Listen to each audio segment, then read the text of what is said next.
Alhamdulillah nahmaduhu wa nasta'inuhu wa nastaghfiruh wa na'udzu billahi min shururi anfusina wa min sayyiati a'malina. Man yahdihillahu fala mudilla lahu wa man yudlil fala hadiya lahu. Asyhadu an la ilaha illallah wahdahu la syarika lahu wa asyhadu anna Muhammadan 'abduhu wa rasuluh. Qala Allah ta'ala fi kitabihil karim, Ya ayyuhalladzina amanu taqullaha haqqa tuqatih wa la tamutunna illa wa antum muslimun. Amma ba'd. Alhamdulillah, Bapak dan Ibu-ibu sekalian, kita bersyukur kepada Allah atas limpahan karunia nikmat yang Allah berikan kepada kita, di mana di pagi hari ini kita masih merasakan limpahan ya karunia Allah tersebut berupa kesehatan, berbagai macam nikmat yang Allah turunkan kepada kita.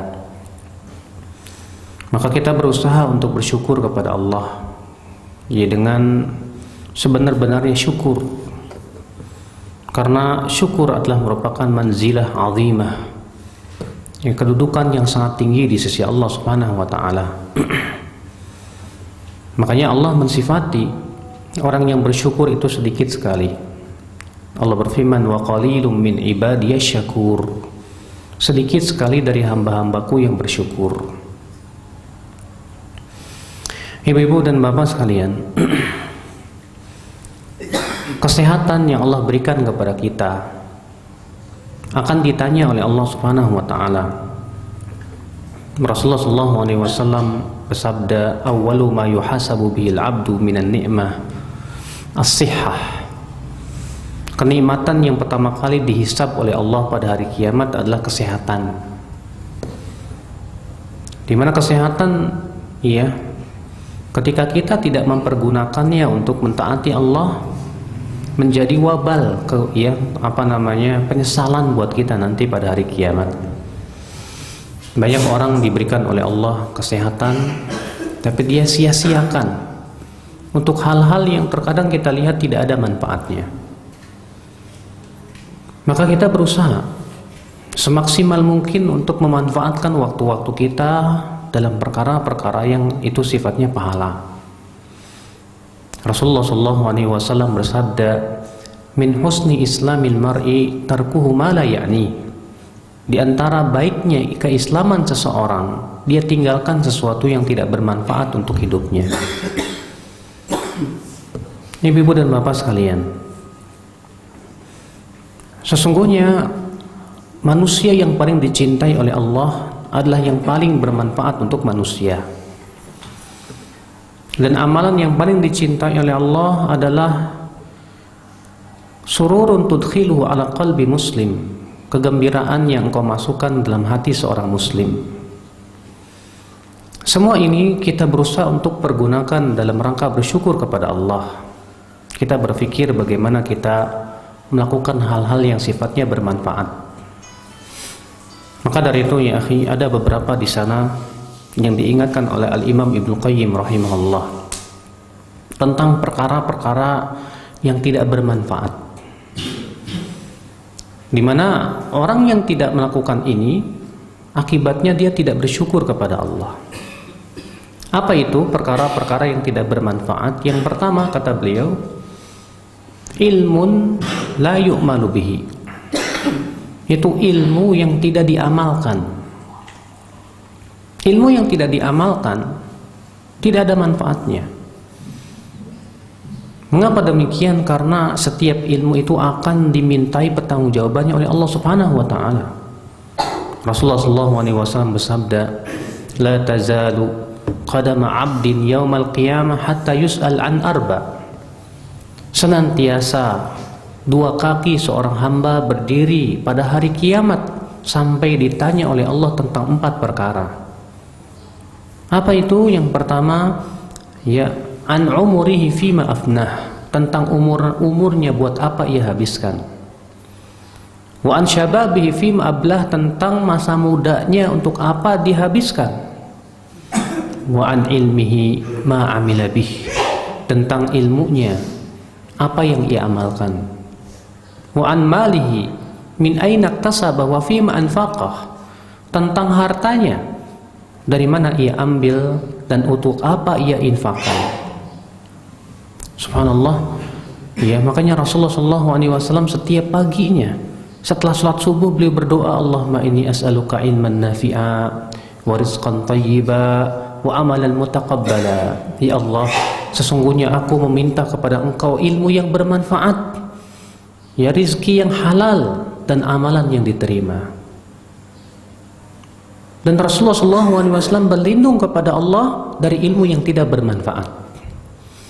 Beliau berdoa, Allahumma inni a'udzubika min ilmin la yanfa' wa min qalbin la yakhsha' wa min nafsin la tashba' wa min da'watin la yusma' wa min du'ain la yusma'. Ya Allah, aku berlindung kepada Engkau dari ilmu yang tidak bermanfaat, dari hati yang tidak bisa khusyuk, dari hawa nafsu yang tak pernah puas-puasnya, dan dari doa yang tidak didengar. Karena ya akhwan Islam, kita punya ilmu tapi kita tidak amalkan, menyebabkan kita akhirnya ilmu tersebut bumerang pada hari kiamat yang akan menyeburkan kita ke dalam api neraka. Rasulullah SAW bersabda, Al-Qur'anu hujjatun laka au alaik. Al-Quran itu hujjah laka, yang akan membela kamu nanti pada hari kiamat. Au alaika, atau Al-Quran itu menjadi hujjah yang akan membinasakan kita kelak pada hari kiamat. Subhanallah. Karena Al-Quran itu ilmu. Kalau kita tidak amalkan, kita tidak pelajari, kita tidak tadabburi, Al-Quran akan mengantarkan kita ya ke dalam api neraka. Na'udzubillah. Maka ini yang pertama, sesuatu yang tidak bermanfaat untuk kehidupan kita. Apa itu? Ilmu yang tidak diamalkan. Ya. Tapi tidak boleh kita berkata begini, wah kalau begitu saya tidak menuntut ilmu lah, saya takut ilmu saya tidak bisa saya amalkan. Kita katakan jangan seperti itu. Ya, barangkali banyak di antara orang, Pak, terkena was-was syaitan seperti ini. Ketika ia mau menuntut ilmu, syaitan datang kepada dia dan berkata, udahlah, kamu jangan ya menuntut ilmu, nanti kamu tidak bisa mengamalkan ilmu itu. Kalau kamu tahu itu dosa, kamu lakukan itu, kamu berdosa. Tapi kalau kamu tidak tahu itu dosa, tidak berdosa kamu tidak melakukannya, kalau kamu tidak melakukannya. Makanya akal Islam kita katakan bahwa ini adalah syubhat syaitan. Allah dan Rasulnya memerintahkan kita menuntut ilmu. Allah Subhanahu wa Ta'ala menurunkan Al-Quran, mengutus para Rasul untuk apa? Agar kita menuntut ilmu. Makanya pada hari kiamat, ketika penduduk api neraka dilemparkan ke dalam api neraka, Allah berfirman, kullama ulqiya fiha faujun sa'alahum khazanatuha alam ya'tikum nadhir. Acap kali dilemparkan sekelompok ke dalam api neraka, maka malaikat malaikat penjaga api neraka berkata, alam ya'tikum nadhir, bukankah sudah datang kepada kalian pemberi peringatan? Qalu bala qad ja'ana nadhir. Mereka berkata, benar, sudah datang kepada kami pemberi peringatan. Fakadzabna, tapi kami malah mendustakan. Berarti kita diperintahkan untuk berilmu, kita pun diperintahkan untuk mengamalkan ilmu. Kita tidak ingin seperti orang Nasrani atau orang Yahudi yang Allah Subhanahu wa Ta'ala firmankan dalam ayatnya, ihdinas siratal mustaqim siratal ladzina an'amta 'alaihim ghairil maghdubi 'alaihim waladdallin.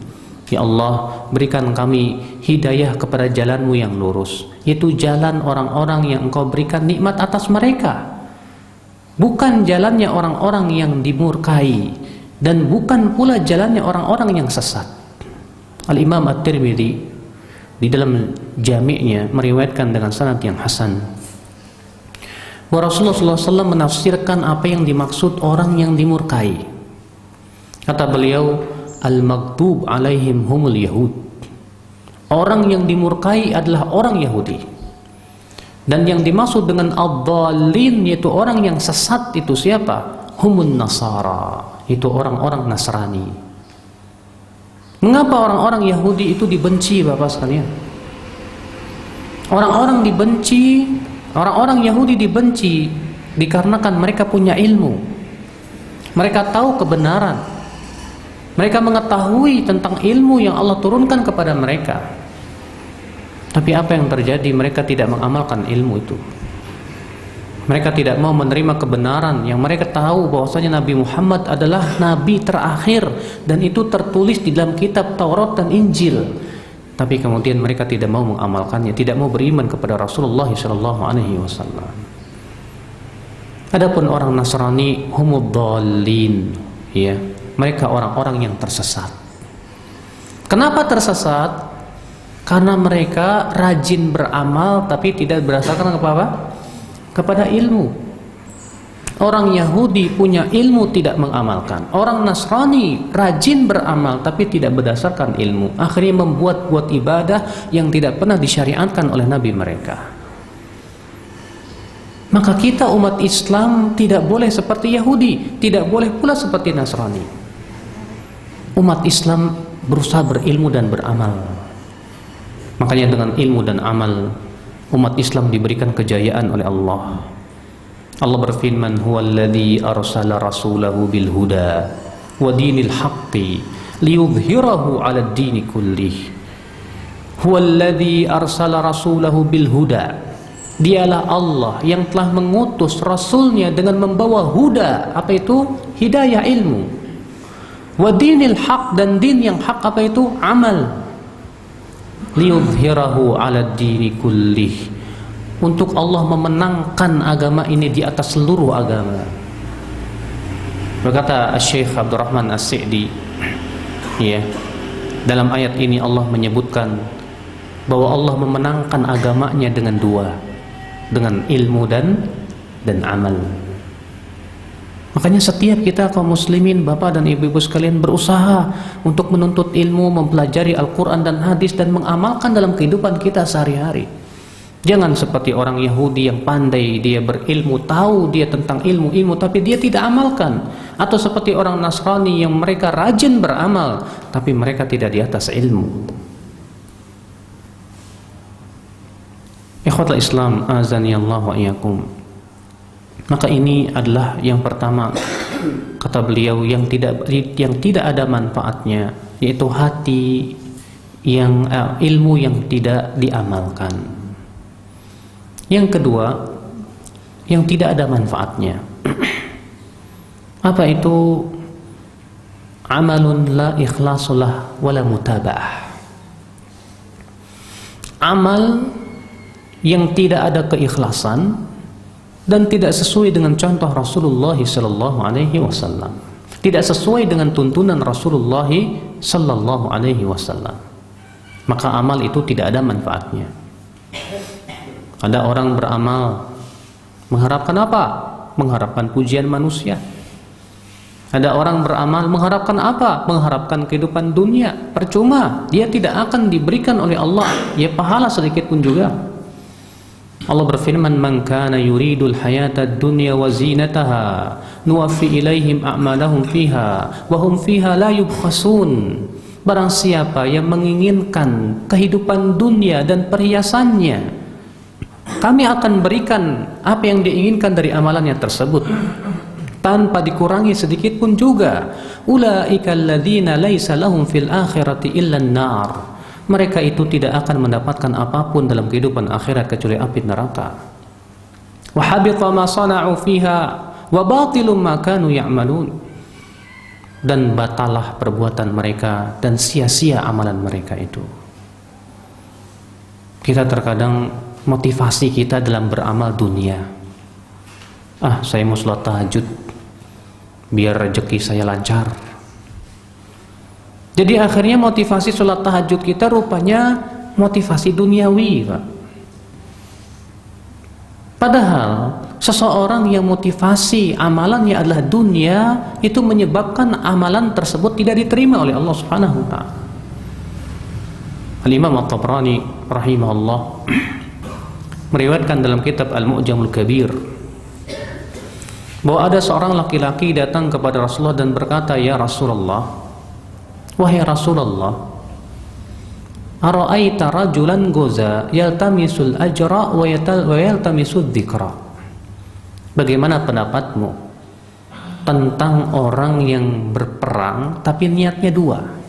Dia mengharapkan pahala, tapi juga dia mengharapkan pujian manusia. Dia mengharapkan sebutan manusia. Malahu, apa yang dia dapatkan? Kata Rasulullah, laisa lahu syai'. Dia tidak mendapatkan apapun juga. Innallaha la yaqbalu minal amal illa ma kana khalisan wabtughiya bihi wajhuh. Allah tidak akan menerima suatu amal kecuali yang betul-betul ikhlas mengharapkan wajah Allah. Iya. Maka dari itu Bapak dan Ibu sekalian, percumalah amal yang tidak ada keikhlasannya. Ingat, amalan kita motivasinya hanyalah kehidupan akhirat, Pak. Kenapa? Karena dunia di mata Allah sangat hina. Dunia di mata Allah lebih hina daripada bangkai keledai, bangkai kambing. Sebutkan dalam hadis yang diriwayatkan oleh Abu Daud dan yang lainnya.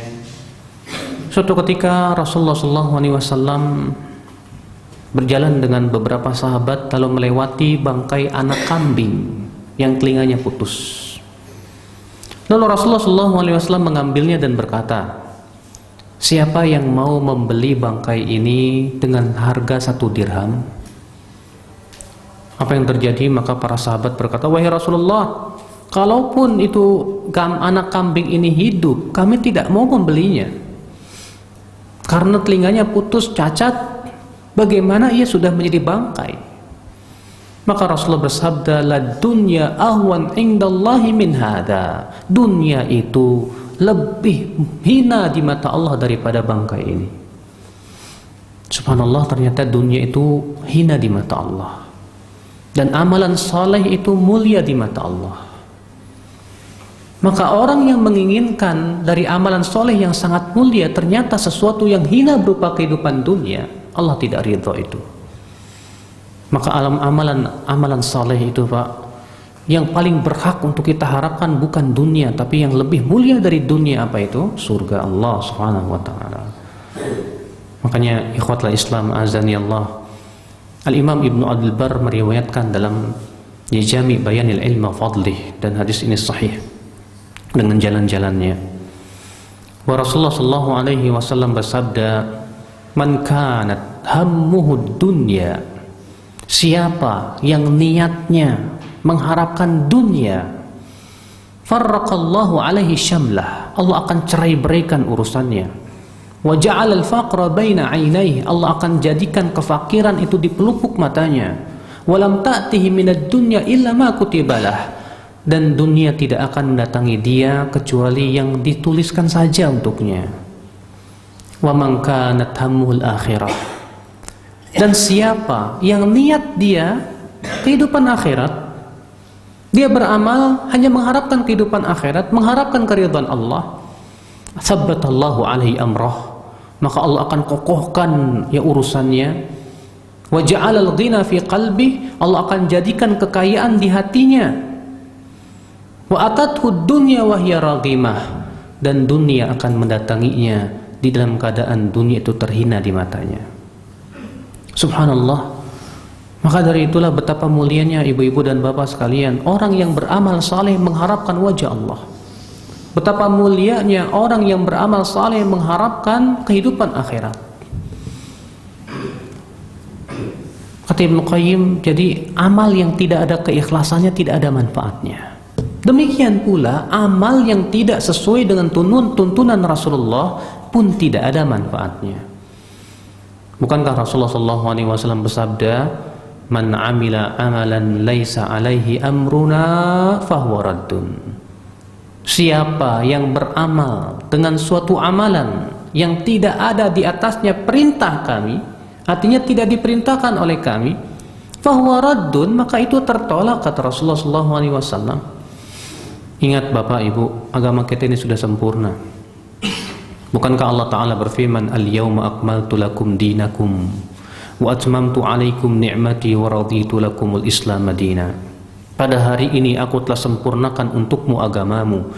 Berarti agama kita sudah sempurna. Agama kita tidak butuh tambahan. Agama kita tidak butuh perkara-perkara dari amalan-amalan yang dibuat-buat oleh manusia. Kenapa? Karena semua amalan yang mendekatkan diri kita kepada Allah, semua amalan yang memasukkan kita ke surga sudah dijelaskan oleh Rasulullah sallallahu alaihi wasallam. Abu Dzar berkata, tarakana Rasulullah sallallahu alaihi wasallam wa ma ta'irun yuqallibu janahihi fil hawa illa wa dzakara fihi ilma. Rasulullah sallallahu alaihi wasallam meninggalkan kami dalam keadaan tidaklah seekor burung pun mengepakkan sayapnya di udara kecuali Rasulullah sudah menyebutkan ilmunya padanya. Artinya beliau sudah sempurna menyampaikan Islam itu. Beliau bersabda, ya, ma baqiya syai'un yuqarribukum ilal jannah wa yubaidukum minan nar illa waqad bujina lakum. Beliau bersabda, tidak tersisa sedikit pun yang mendekatkan kalian ke surga dan menjauhkan dari api neraka kecuali sudah dijelaskan kepada kalian. Alhamdulillah. Maka dari itu coba kita periksa, Pak, Ibu, setiap amalan kita ini sudahkah sesuai dengan tuntunan Rasulullah sallallahu alaihi wasallam? Dalam tata cara sholat kita, di dalam wudhu kita, di dalam zikir kita, di dalam puasa kita, haji kita, zakat kita, sudahkah sesuai dengan tuntunan Rasulullah? Ataukah kita masih tidak sesuai? Jangan sampai kita seperti orang Nasrani, rajin beramal tapi tidak berdasarkan kepada ilmu. Oleh karena itulah Fudail bin Iyad, seorang ulama terdahulu, ketika menafsirkan firman Allah, liyabluwakum ayyukum ahsanu amala, untuk Allah menguji kamu siapa yang paling baik amalnya. Kata beliau, ahsanu amala ay akhlasuhu wa aswabuhu, yang paling ikhlas dan yang paling benar. Akhlasuhu makana khalisan liwajhillah, yang paling ikhlas artinya yang mengharapkan wajah Allah semata. Aswabuhu makana muwafiqan li sunnati Rasulillah, yang paling benar artinya yang sesuai dengan sunnah dan tuntunan Rasulullah sallallahu alaihi wasallam. Maka ya, Al-Imam Ibnu Qayyim mengingatkan juga dalam kitab lain, beliau berkata apa? Ma min amalin illa wa yu'rad alaihi diwanan. Tidak ada satupun amal kecuali hendaknya ditanya dua pertanyaan. Apa itu? Yang pertama, 5. Apa motivasi kamu beramal? Karena Allah kah? Ataukah mengharapkan kehidupan dunia dan pujian manusia? Wa kaifa, yang kedua, bagaimana tata caranya? Sesuaikah dengan tuntunan Rasulullah SAW atau tidak? Maka amal yang tidak ikhlas, yang tidak sesuai dengan tuntunan Rasulullah, itu amalan yang tidak ada manfaatnya. Percumalah kita capek-capek beramal, Pak, pergi haji ke Mekah, ternyata niatnya hanya sebatas pengen disebut Pak Haji. Kadang orang Indonesia banyak ya, pulang dari haji kalau dipanggil namanya nggak mau ini, Pak, nyahut, Pak Budi, diem aja. Pak Haji baru, ada apa? Masya Allah. Iya, dia pengen diakui kehajiannya, seakan-akan haji itu bagaikan gelar seperti profesor, doktor. Padahal dahulu Imam Syafi'i nggak pernah dipanggil Haji Syafi'i, kan? Iya. Ikhwatul Islam, azani Allah wa iyyakum. Itulah kenapa, karena kurang keikhlasan kita itu. Ya, kita masih mengharapkan pujian manusia, masih mengharapkan gelar-gelar dunia. Fa Allahul musta'an wa alaihi tiklan. Akhul Islam, ini yang kedua yang tidak ada manfaatnya. Apa itu? Amal yang tidak ada ikhlas, tidak ikhlas dan tidak sesuai dengan tuntunan Rasulullah salawatullahi alaihi wasallam. Yang ketiga yang tidak ada manfaatnya apalagi? Ya, kata beliau, wa qalbun farighun min mahabbatillah. Hati yang kosong dari mencintai Allah. Hati yang kosong dari takut kepada Allah. Hati yang kosong dari berharap kepada Allah. Itu hati yang tidak ada manfaatnya. Hati yang tidak pernah mencintai Allah, Ya. Mungkin setiap kita kalau ditanya cinta Allah, oh ya saya cinta Allah. Tapi ketika kita berdua-duaan dengan Allah, bertakarub, kita pengen cepat-cepat selesai rasanya. Rasanya kita tidak merasakan keindahan, kenikmatan ketika kita berdua-duaan dengan Allah. Apakah seperti itu orang yang mencintai Allah? Kita pun jarang berzikir kepada Allah. Apakah seperti itu orang yang mencintai Allah? Kita saja Pak, Ibu, kalau mencintai seseorang dari manusia, rasanya kita ingin dekat dengan dia. Kalau kita mencintai seseorang dari manusia, selalu kita ingat dia. Sementara kita berkata, lisan kita berucap saya cinta Allah, tapi kita jarang berzikir kepada Allah. Saya cinta Allah, tapi kita nggak betah ketika berdua-duaan bermunajat kepada Allah. Ikhwatul Islam azani Allah wa iyyakum. Hati yang kosong dari mencintai Allah, hati yang tidak ada manfaatnya. Karena mencintai Allah adalah kebahagiaan dalam kehidupan. Mencintai Allah adalah kegembiraan dalam hati. Mencintai Allah adalah merupakan sabilun najah, jalan keselamatan kita menuju kehidupan akhirat. Mencintai selain Allah pada hakikatnya itu menyiksa hati kita.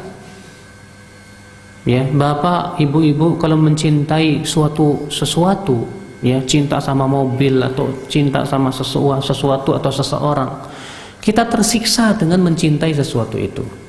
Kenapa? Kita khawatir kehilangan sesuatu itu. Kita khawatir kalau orang tersebut, ya, atau orang yang kita cintai itu ternyata pergi dari kita. Ketika kita ditinggal pergi, kita bersedih hati. Kenapa? Kita mencintai selain Allah. Naam, mencintai orang tua, mencintai anak, memang itu fitrah manusia. Tapi ketika seseorang mencintai Allah Subhanahu wa ta'ala, maka cintanya dia kepada Allah memberikan ketenangan dalam jiwanya. Ketika ia kehilangan anaknya, karena ia lebih mencintai Allah, dia segera sabar. Makanya disebutkan dalam hadis yang dikutip Imam Ahmad dalam musnadnya, dan hadis ini hasan. Rasulullah SAW bersabda, "Idza qabadallahu walada 'abdi." Apabila Allah mencabut nyawa anak hambanya, qala Allahu li malaikatihi, maka Allah akan berfirman kepada malaikatnya, "Qabadtum walada 'abdi?" Apakah kalian telah mencabut nyawa anak hambaku? Qalu na'am. Para malaikat berkata, iya ya Allah. Qabadtum thamrata fuadih? Apakah kalian sudah mencabut nyawa buah hati hambaku? Qalu na'am. Para malaikat berkata lagi, benar ya Allah. Lalu Allah berfirman, famadha yaqulu abdi? Apa yang diucapkan oleh hambaku? Apa yang diucapkan oleh hambaku itu? Para malaikat berkata, hamidaka wastarja. Dia memujimu ya Allah dan mengucapkan inna lillahi wa inna ilaihi raji'un. Rupanya si hamba ini ketika anaknya meninggal dunia, dia berkata alhamdulillah inna lillahi wa inna ilaihi raji'un. Lalu Allah berfirman kepada malaikatnya, ya ibnu lahu baitan fil jannah wasammuhu baital hamdi. Bangunkan untuknya sebuah rumah di surga dan namai rumah itu dengan rumah pujian. Itulah Pak, kalau hati kita lebih mencintai Allah daripada segala-galanya. Ketika kita kehilangan anak kita atau orang yang kita cintai, kita bersabar mengharapkan wajah Allah Subhanahu wa ta'ala, sehingga kehidupan kita merasa tenang. Kenapa? Karena hati kita dihiasi dengan mencintai Allah Subhanahu wa ta'ala. Tapi kalau kita tidak mencintai Allah, kita lebih mencintai anak kita, mencintai saudara kita, mencintai pekerjaan kita atau rumah kita atau harta benda kita. Ketika kita kehilangan, kita stres. Makanya lihat ya, orang-orang yang hatinya kosong dari mencintai Allah itu, ya, ketika ia kehilangan yang ia cintai, stres. Ya, ketika ia ia tidak mendapatkan gagal mendapatkan tender misalnya, stres. Ketika ia kehilangan mobil yang ia sayangi, stres. Tapi orang yang beriman karena hatinya dihiasi dengan cinta kepada Allah, akhirnya dia serahkan semuanya kepada Allah. Dia tahu ini milik Allah. sudah diambil lagi oleh Allah pemiliknya. Dia pun kemudian mengharapkan wajahnya. Subhanallah. Makanya ya, hati yang tidak ada cinta kepada Allah itu hati yang tidak ada gunanya. Percuma ya, seorang hamba punya hati kalau dia tidak cinta kepada Allah. Ya, maka dari itulah Bapak dan Ibu-ibu, kita berusaha untuk mencintai Allah. Bagaimana caranya mencintai Allah? Kenalilah Allah. Kalau pepatah orang Indonesia, tak kenal maka tak sayang. Demikian pula kita sebatas mengenal Allah. Allah itu Tuhan saya, pencipta saya, pemberi rezeki kepada saya. Hanya sebatas itu tidak timbul cinta, Pak. Tapi kita berusaha untuk mengenal nama-namanya, sifat-sifatnya, perbuatan-perbuatannya. Bagaimana kasih sayang Allah, lalu kita rasakan bagaimana kelembutannya, sehingga timbul rasa cinta kita kepada Allah. Maka akan terlihat, Pak, orang yang cinta kepada Allah, ketika ia membaca Al-Quran, ia merasa nikmat, ia merasa betah, karena ia membaca firman firman Allah yang ia cintai. Terlihat orang yang mencintai Allah, dia merasa gembira ketika mentaati Allah. Dia merasa semangat kepada ketaatan kepada Allah. Dan dia merasa sedih ketika dia berbuat maksiat kepada Allah. Itu tanda orang yang mencintai Allah. Makanya Rasulullah SAW bersabda apa? Man sarratu hasanatuhu wa asa'atuhu sayyi'atuhu fahuwa mu'min. Siapa yang merasa bergembira dengan amalan kebaikannya dan merasa sedih dengan amalan maksiatnya, itu dia seorang mukmin. Ya, itu tanda dia cinta kepada Allah Subhanahu wa taala. Akhul Islam azani Allah wa iyyakum. Orang yang cinta kepada Allah, dia rela berkorban, meninggalkan syahwatnya demi untuk mendapatkan keridhaannya. Di saat adzan subuh berkumandang, as-salatu khairum minan naum, dia tinggalkan kasurnya yang empuk, dia tinggalkan kenikmatan syahwat tidurnya, bangun dia pun kemudian berwudu, pergi ke masjid, sholat subuh berjamaah, mengharapkan wajah Allah. Alhamdulillah, ini orang masih mencintai Allah. Dia cinta kepada Allah, dia tinggalkan syahwatnya demi untuk mengharapkan keridhaan Allah. Alhamdulillah. Makanya akhwan Islam azani Allah wa iyyakum, hati yang tidak ada rasa cinta kepada Allah, tidak ada kecintaan dia kepada Allah, percuma. Ini yang keberapa? Yang ketiga, yang tidak ada manfaatnya. Adapun yang keempat, yang tidak ada manfaatnya apa? Kata beliau, wa badanun mu'attalun an ta'atillah. Badan yang tidak digunakan untuk mentaati Allah. Badan percuma sehat, badannya besar, tinggi, ganteng, tapi digunakan untuk apa? Maksiat. Na'udzubillah. Digunakan untuk apa?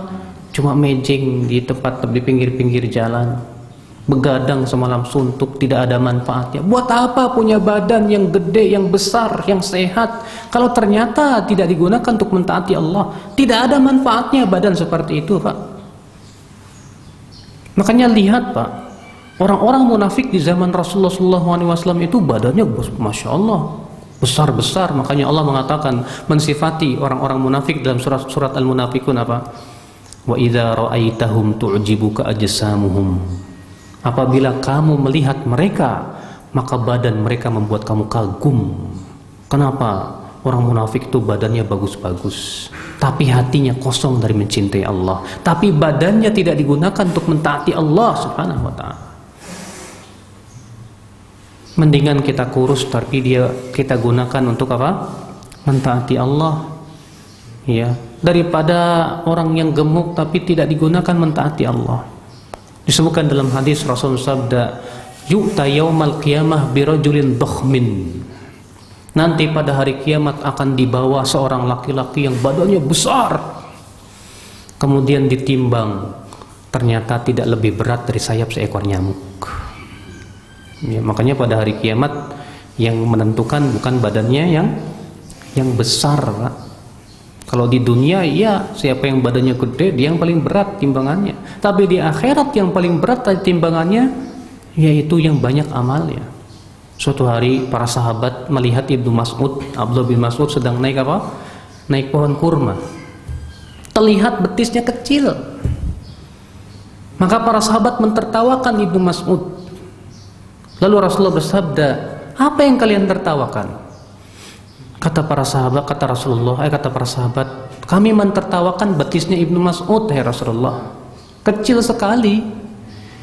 Apa kata Rasulullah? "Sungguh betisnya Ibnu Mas'ud pada hari kiamat nanti lebih berat daripada gunung Uhud." Ya. Kenapa? Karena Ibnu Mas'ud mempergunakan badannya, kakinya, tangannya, semuanya untuk mentaati Allah Subhanahu wa taala. Maka kita gunakan badan kita, tangan kita gunakan untuk hal-hal yang bermanfaat. Kaki kita gunakan untuk melangkah kepada sesuatu yang Allah cintai. Mata kita lihat untuk melihat sesuatu yang Allah ridhai. Telinga kita gunakan untuk apa? Ya, untuk mendengarkan sesuatu yang Allah Subhanahu wa taala berikan padanya pahala. Subhanallah. Lisan kita tidak berucap kecuali pada kebaikan, tidak menggibah, tidak berdusta. Nah, ini akhul Islam azani Allah wa iyyakum. Maka ya, kita berusaha akhul Islam agar badan kita itu apa? Ya, betul-betul bermanfaat. Agar badan kita ini jangan sampai kosong dari ketaatan kepada Allah Subhanahu wa taala. Akhul Islam. Kemudian di antara perkara yang tidak ada manfaatnya, kata Al-Imam Ibnu Qayyim rahimahullah, apa itu? Mahabbatun la tataqayyad biridallah. Cinta yang tidak diikat dengan keridhaan Allah. Kita berusaha apa? Mencintai sesuatu itu diikat dengan keridhaan Allah. Manusia cinta kepada anak, cinta kepada istri, cinta kepada orang tua. Tapi kalau cinta kita tidak diikat dengan keridhaan Allah, tidak ada manfaatnya cinta itu. Kita cinta kepada anak, sayang kepada anak, cinta. Tapi kemudian tidak diikat dengan keridhaan Allah. Akhirnya apa? Kita sia-siakan anak tidak dididik dengan pendidikan yang baik. Kita cinta kepada harta, cinta, tapi kita tidak diikat dengan keridhaan Allah. Akhirnya harta itu tidak kita infakkan di jalan Allah. Kita tidak keluarkan zakatnya, tidak berusaha kita berinfak di jalan Allah. Akhirnya harta itu menjadi bumerang pada hari kiamat. Kita cinta kepada istri, tapi tidak diikat dengan keridhaan Allah. Akhirnya apa? Mencintai istri membuat kita lalai. Ya, istri minta supaya mendapatkan harta yang banyak, akhirnya korupsi. Ya. Tapi kalau ia mencintai istrinya karena Allah, diikat dengan keridhaan Allah, dia berusaha untuk bagaimana mencintai istrinya karena Allah. Semuanya di jalan Allah, semuanya agar Allah mencintai dirinya. Subhanallah, ikhwatul Islam azani Allah wa iyyakum. Nah, inilah ya yang perlu kita perhatikan dalam kehidupan kita, agar kita termasuk orang-orang yang sukses di dunia kita dan di akhirat kita. Mudah-mudahan apa yang disampaikan ini bermanfaat. Ya, barangkali di antara bapak atau ibu-ibu ada yang mau bertanya, silakan.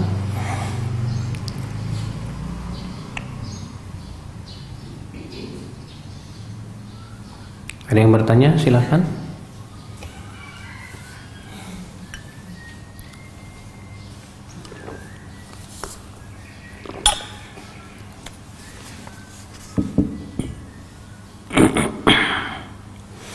Apakah keutamaan yang diberikan oleh Allah kepada orang yang meninggalkan maksiat? Tentu ini keutamaan yang besar. Bapak, orang yang meninggalkan maksiat, pertama Allah akan ampuni dosa-dosa kecilnya. Allah berfirman, "In tajtanibu kaba'ira ma tunhauna anhu nukaffir ankum sayyi'atikum." Jika kamu meninggalkan dosa-dosa besar, maka kami akan hapuskan dosa-dosa kecil kalian. Ya. Yang kedua, orang yang meninggalkan maksiat itu berderajat-derajat. Apabila di hadapannya maksiat, syahwatnya menginginkan begitu kuat, dan tidak ada orang melihatnya, lalu dia tinggalkan, maka ini pahalanya sangat besar sekali. Sebagaimana Nabi Yusuf alaihissalam, di hadapannya seorang wanita cantik jelita, ya, bahkan seorang bangsawan, di sebuah kamar yang tidak ada siapapun melihatnya. Ternyata wanita ini menawarkan ya tubuhnya kepada Nabi Yusuf. Lalu kemudian Nabi Yusuf takut kepada Allah, dia tinggalkan itu. Maka ini pahalanya besar sekali, Pak. Makanya Rasul bersabda, sab'atun yudhilluhumullahu yawma la dhilla illa dhilluh. Ada 7 orang yang akan Allah berikan naungan pada hari kiamat, di mana tidak ada naungan kecuali naungan Allah. Siapa di antaranya? Rajulun da'atum ra'atun dzatu jamalin wa mansab. Seorang laki-laki yang diajak berzina oleh wanita yang cantik dan punya kedudukan. Bayangkan, cantik, punya kedudukan lagi. Faqal, tapi orang ini berkata, inni akhafullah, saya takut kepada Allah. Di saat ya kekuatan untuk berzina di sini sangat kuat sekali, diajak wanita cantik jelita, punya kedudukan lagi, subhanallah. Ya, ternyata dia tinggalkan, dia takut kepada Allah. Maka disitulah pahalanya luar biasa. Pahalanya apa? Besar sekali. Demikian pula disebutkan dalam hadis, ya, bahwa ada 3 orang berjalan, lalu mereka pun menginap di sebuah gua. Lalu jatuhlah batu dari gunung menutup pintu gua. Lalu kemudian 3 orang ini berkata, sesungguhnya tidak ada yang menyelamatkan kalian kecuali kita berdoa kepada Allah melalui amalan soleh kita. Yang satu berdoa dengan baktinya kepada orang tua. Yang satu berdoa, dia berkata, ya Allah, saya dahulu punya sepupu anak paman saya, dan dia wanita yang cantik rupawan, dan dia wanita yang paling aku cintai di dunia ini. Suatu ketika dia datang ke rumahku karena dia ditimpa paceklik kekurangan harta. Lalu aku berkata kepada dia, aku mau berikan harta kepada kamu, tapi dengan syarat kamu berikan tubuhmu kepadaku. Lalu dia pun setuju. Ketika aku telah mampu untuk mensetubuhinya, dia berkata, bertakwalah kamu kepada Allah, jangan kamu buka botol itu kecuali dengan haknya. Maka aku pun takut kepada Allah, aku tinggalkan wanita itu dan aku biarkan uang itu diambil oleh dia. Ya Allah, jika aku dahulu melakukan itu karena engkau, tolong bukakan. Maka kemudian batu itu bergerak. Makanya ini besar sekali, Pak. Orang yang meninggalkan maksiat dalam keadaan dia mampu melakukannya, ya, kuat syahwatnya, tapi dia tinggalkan, subhanallah, besar sekali pahalanya di sisi Allah subhanahu wa ta'ala. Ya, luar biasa. Dan ini jarang orang mampu, Pak.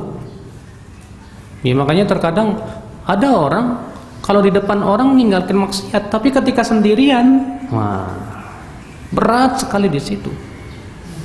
Al-Imam Abu Daud dalam sunannya meriwayatkan, kata Rasulullah, ya'ti ya rajulun, ya, nanti pada hari kiamat akan ada seorang laki-laki yang datang membawa pahala amthal jibal Tuhamah, sebesar-besar gunung Tuhamah. Apa yang terjadi? Tiba-tiba Allah hancurkan pahalanya itu. Para sahabat berkata, siapa dia wahai Rasulullah? Merugi sekali orang itu. Kata Rasulullah, ya, qaumun, mereka suatu kaum, ya'khuduna minal laili kama ta'khudun, yang mengambil malam sebagaimana kalian mengambil malam. Walakinnahum idza khalau bimaharimillah intahakuha. Akan tetapi mereka apabila bersendirian dengan keharaman Allah, mereka berani melanggarnya. Kalau di depan orang kelihatan soleh, tapi ketika dia sendirian, dia tidak ada takut kepada Allah. Dia berani melanggar perintah Allah. Ini, Pak, yang sulit. Makanya ini, ya, subhanallah, ujian sesungguhnya itu di situ. Kata para ulama, hakikat ujian itu di saat ketika kita mampu melakukan maksiat, syahwat kita kuat, dan kemudian tidak ada orang yang melihat, kemudian kita tinggalkan, berarti kita sudah lulus ujian. Itu menunjukkan akan ketakwaan hati kita. Ya, ikhwata Islam azani Allah wa iyyakum. Nah ini ya, subhanallah. Apa hukumnya berinteraksi di depan komputer lebih dari 8 jam? Ya, hukumnya mubah kalau untuk mengerjakan hal-hal yang mubah. Hukumnya pahala kalau untuk mengerjakan hal-hal yang baik. 8 jam di depan komputer untuk mengurus tentang pengajian, mengupload pengajian dan yang lainnya, karena memang dia pekerjaannya, tugasnya untuk menyebarkan. Bagus, pahalanya besar. Tapi 8 jam depan komputer nonton film porno, la ilaha illallah. Ya, itu berat sekali ya. Kalau bekerja mengharapkan upah atau gaji keluar dari keikhlasan kah Ustadz? Kalau bekerja memang tujuannya untuk mendapatkan gaji dan Allah sudah menghalalkan. Ya, Bapak bekerja di suatu tempat pekerjaan yang halal, ya, dan memang sudah ditentukan gajinya. Itu sesuatu yang halal dan mubah. Amalan dunia diharapkan padanya dunia boleh. Yang tidak boleh itu amalan akhirat diharapkan padanya dunia. Itu yang tidak boleh. Kalau amalan dunia betul memang tujuannya untuk dunia. Tapi kalau ada orang beramal kehidupan akhirat tujuannya untuk dunia, ini yang bermasalah, Pak. Ya. Namun seseorang yang beramal dunia mengharapkan kehidupan akhirat, mengharapkan pahala dari Allah, misalnya dia pergi bekerja, diniatkan untuk mencari nafkah buat anak dan istri, dapat pahala. Dia niatkan untuk menjalankan amanah yang sudah dibebankan di perusahaannya, dapat pahala dengan niat-niatnya itu. Ya.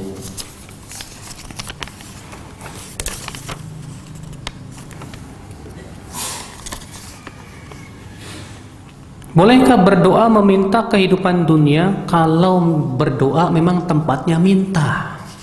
Maka di sini Pak, Ibu, ya, bedakan antara niat motivasi beramal dengan minta berdoa. Kalau Bapak mau sholat, pasti kan ada motivasi sholatnya buat apa. Kalau ternyata kita sholat motivasinya karena dunia, Allah tidak terima sholat kita.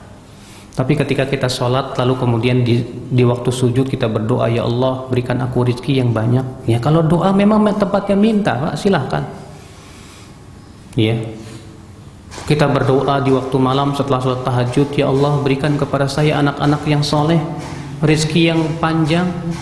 Rasulullah SAW juga minta kok. Ya, setelah sholat subuh Rasulullah berdoa, Allahumma inni as'aluka ilman nafi'a wa rizqan thayyiba wa amalan mutaqabbala. Jadi bedakan antara minta berdoa kepada Allah dengan apa? Ya, motivasi beramal, keinginan kita beramal untuk apa? Niat kita ya beramal itu untuk mengharapkan apa? Ikhwatul Islam azani Allah. Jadi ini ya yang harus kita perhatikan, berusaha kita jangan sampai motivasi amal kita ini ternyata mengharapkan dunia. Kalau kita berdoa meminta dunia, silahkan sebanyak-banyaknya minta kepada Allah. Allahu a'lam. Tampaknya sudah tidak ada yang bertanya lagi. Kita tutup saja sampai di sini. Subhanakallah bihamdika asyhadu an la ilaha illa anta astaghfiruka wa atubu ilaik. Wassalamualaikum warahmatullahi wabarakatuh.